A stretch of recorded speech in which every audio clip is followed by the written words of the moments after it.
The most embarrassing thing, I was once referring to a Pisa University in Italy in front of like 3,000 people at a theater, I think in upstate New York, and I called it Penis University. I did do that. Do you guys have any particular memories of embarrassing things that's happened on this show? You called Fate Sailing a man once. I did call Fate Sailing a man. Well, you don't make Fate Sailing. I mean, it's easy to make that mistake. Probably being asked that question. I think you just took the top of the list. Further? Yes, sir. Yeah, it was those beats. I have no idea what those beats were, but they were driving me mad. I'm glad you could hear them. I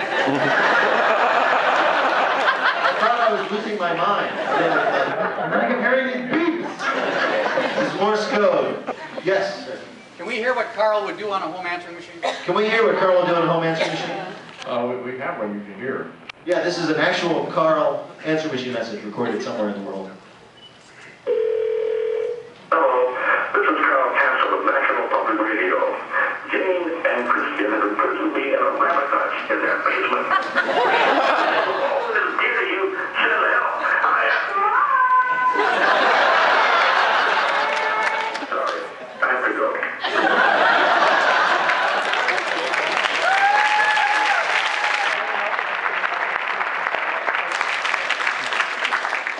Further questions or comments?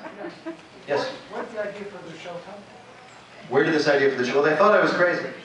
When I was a kid, walking up and down the streets with a dream of having a stupid quiz about the week's news, destroying the reputation of NPR.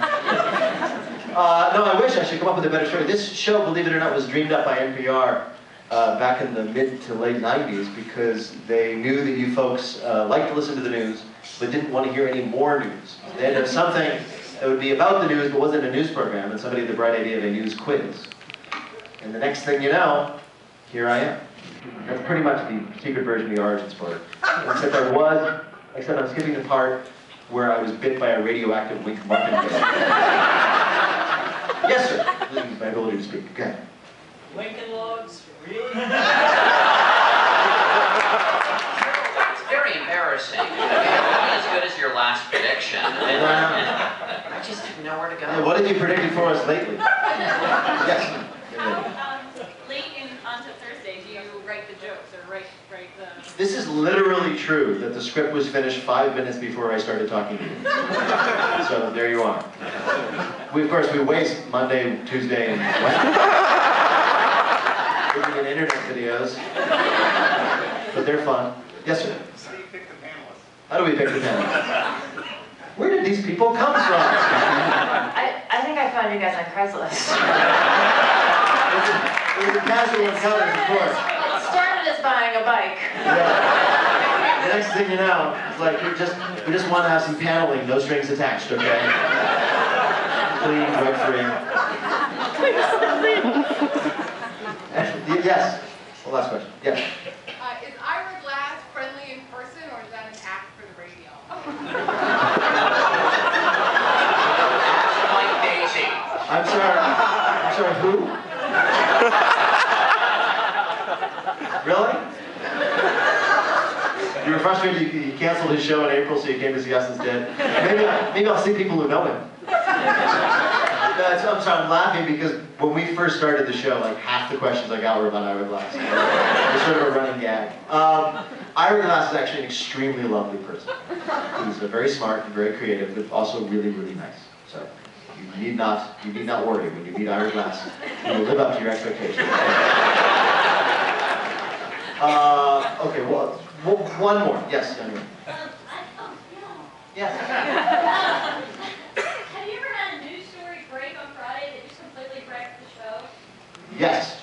That's actually kind of funny because we've been doing the show on Thursday to broadcast on Saturday for many, many years, and that never happened.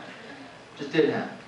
And we thought, well, everybody knows that if they do anything interesting on Friday, it won't make the show, and they all want to be in the show, so they're not going to do anything. And we really began to believe that.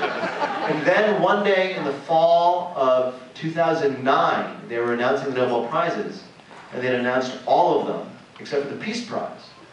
And we did this show on Thursday night in front of 3,000 people, 3,500 people in Boston, in a huge theater. And we made jokes about the Nobel Prize, assuming that the Peace Prize would be nothing we had to worry about. Because they'll give it to some obscure person doing good in some godforsaken corner of the world, who cares? And they gave it the next morning to Barack Obama. Which was kind of like something that people would expect us to discuss. So that was kind of the problem. So we had to get everybody back in the theater. Like 100 people. We sent out an email, we came back. No, we didn't manage it. We recorded some extra material and made it sound like we were there. We were very clever. And I'm warning you all, don't ever do that to us again. Ladies and gentlemen, you have been great. We will stay up here and say hello if you want to say hello. For the meantime, thank you.